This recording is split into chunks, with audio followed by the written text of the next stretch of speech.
कैसे हुआ अशोक सुंदरी का जन्म। एक दिन माता पार्वती ने भगवान शिव से संसार के सबसे सुंदर उद्यान में घूमने का आग्रह किया।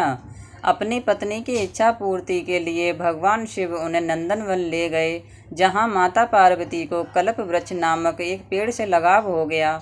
कल्प वृक्ष मनोकामना पूर्ण करने वाला वृक्ष था।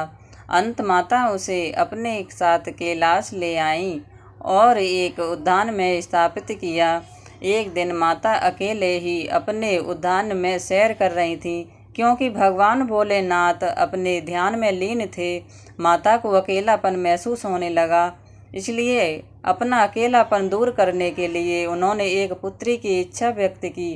तभी माता को कल्प वृक्ष का ध्यान आया, जिसके पश्चाताप वह उसके पास गईं और एक पुत्री की कामना की। चूँकि कल्प वृक्ष मनोकामना पूर्ति करने वाला वृक्ष था, इसलिए उसने तुरंत ही माता की इच्छा पूरी कर दी, जिसके फलस्वरूप उन्हें एक सुंदर कन्या मिली, जिसका नाम उन्होंने अशोक सुंदरी रखा।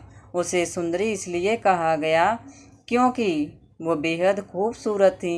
माता पार्वती अपनी पुत्री को प्राप्त कर बहुत ही प्रसन्न थीं, इसलिए माता ने अशोक सुंदरी को ये वरदान दिया था कि उसका विवाह देवराज इंद्र जितने शक्तिशाली युवक से होगा।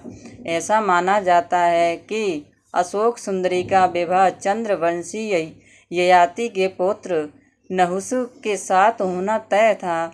एक बार अशोक सुंदरी अपनी सखियों के संग नंदनवन में विचरण कर रही थी, तभी वहाँ हुंड नामक एक राक्षस आया।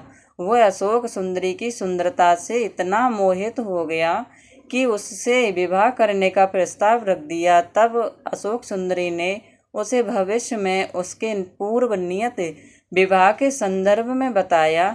यह सुनकर हुंड क्रोधित हो उठा और उसने कहा कि वह नहुष का वध करके उससे विवाह करेगा। राक्षस की दृढ़ता देखकर अशोक सुंदरी ने उसे श्राप दिया कि उसकी मृत्यु उसके पति के हाथों ही होगी। तब उस दुष्ट राक्षस ने नहुष को ढूंढ निकाला और उसका अपहरण कर लिया।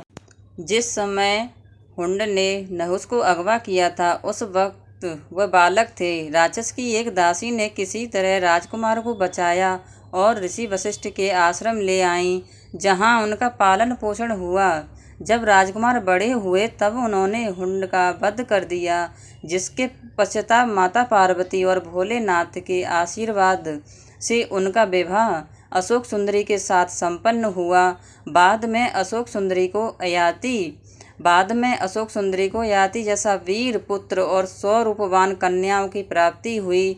इंद्र के घमंड के कारण उसे श्राप मिला था, जिससे उसका पतन हुआ। उसके अभाव में नहुष को अस्थायी रूप से उसकी गद्दी दे दी गई थी, जिसे बाद में इंद्र ने पुनः ग्रहण कर लिया था। वीडियो अगर पसंद आया हो तो वीडियो को लाइक और चैनल को सब्सक्राइब करें और अपने दोस्तों के साथ शेयर करें।